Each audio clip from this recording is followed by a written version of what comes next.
Shalom. Setiap generasi memiliki tantangannya masing-masing dalam mencoba menghayati kehidupan Kristen. Remaja dan dewasa mungkin menghadapi perjuangan yang lebih besar daripada kategori usia lainnya, karena godaan baru berbentukan dengan pengalaman, dan itu dapat diterjemahkan menjadi bencana. Orang-orang muda masih belajar bagaimana menangani dunia tanpa hikmat dan pengalaman hidup yang diandalkan generasi tua untuk mengatasi godaan. Seorang anak muda bisa merasa kehilangan ketika mengejar kesalehan di dunia orang fasik. Namun, orang-orang muda yang ingin mengikuti Kristus dapat menghindari banyak jebakan dengan mengikuti beberapa petunjuk. Yang pertama, sadari bahwa kita sedang dalam masa belajar kehidupan, karena kita masih baru bertransisi dari masa anak-anak ke masa dewasa.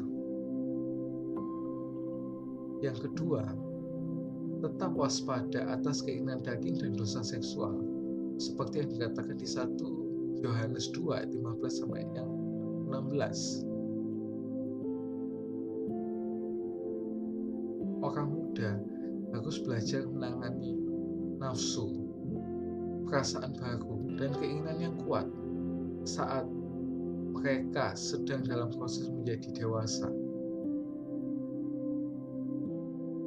Tuhan mengerti, dan Dia telah memberikan instruksi terperinci dalam firman-Nya untuk membantu menjaga nafsu itu agar tidak menghancurkan hidup kita. Itu ada di 1 Korintus 6 ayat yang ke-18.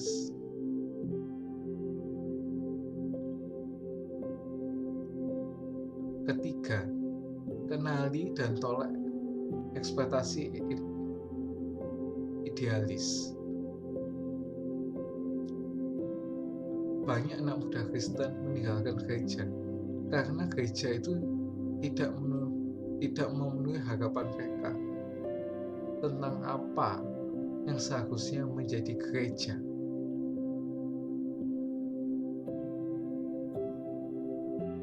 Ketika mereka melakukannya tanpa disadari, mereka membiarkan diri mereka terbuka untuk diserang oleh musuh mereka, yaitu setan.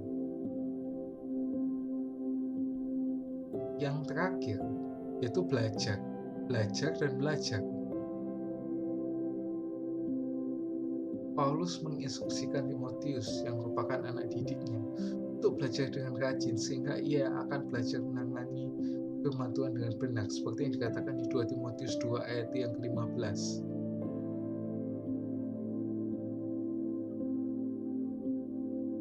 Kehidupan Kristus dimulai dengan penyerahan yang tulus kepada Tuhan Yesus.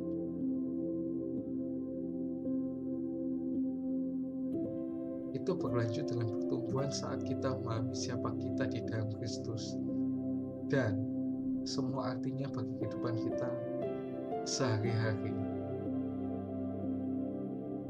Kita setiap hari menyerahkan diri kita kepada Tuhan untuk tujuan dan kesenangan Tuhan itu sendiri.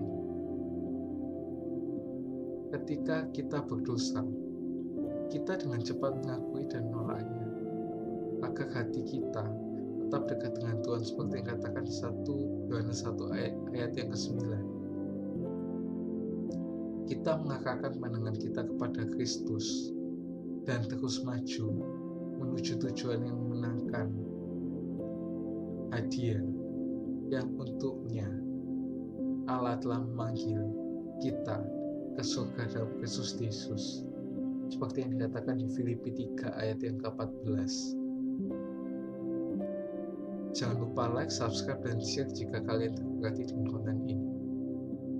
See you.